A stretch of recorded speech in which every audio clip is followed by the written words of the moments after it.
Local 5's Reina Garcia joins us in studio now to break down the new details that have come out about an investigation into Iowa's baseball team. Stephanie, it all kind of started this afternoon when Action Network's Darren Ravel reported that the Iowa baseball team was being investigated by the Iowa Racing and Gaming Commission.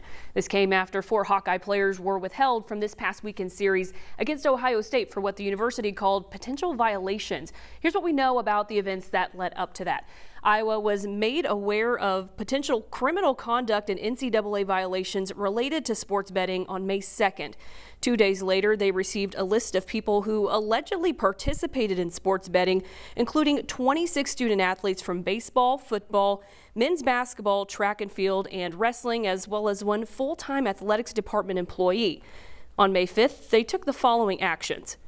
Notified several of those student athletes that they would not be participating in upcoming events, alerted the NCAA to potential violations, and hired outside legal counsel to advise them and possibly lead an investigation.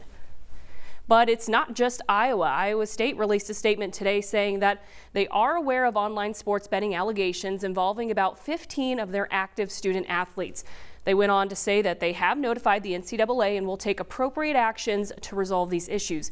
We followed up with Iowa State to see if there was an active investigation by the Iowa Racing and Gaming Commission or the NCAA, but we haven't received a response yet. The Iowa Board of Regents also weighed in on the matter, saying, quote, the Iowa Board of Regents is aware of concerns related to online gambling involving individuals associated with the University of Iowa and Iowa State University. The Board of Regents and the universities will fully cooperate with any investigations related to these concerns. We are closely monitoring the situation and have confidence that university administrators at each institution will take all necessary steps to ensure ongoing compliance, end quote. Now, people may be wondering, well, if sports betting is legal here in Iowa, then why are these schools being investigated for alleged betting activity? And the reason is they have to adhere to NCAA policy when it comes to sports betting. Correct. And if you're not familiar with it, which I was not at all, so here's what that policy says. Athletes, coaches, and personnel are prohibited from betting on sports. This means that the rules aren't limited to just the student athlete's team or their sport.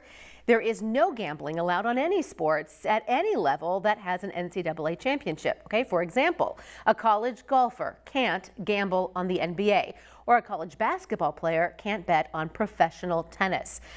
Some of the few sports that aren't prohibited are horse racing and professional boxing.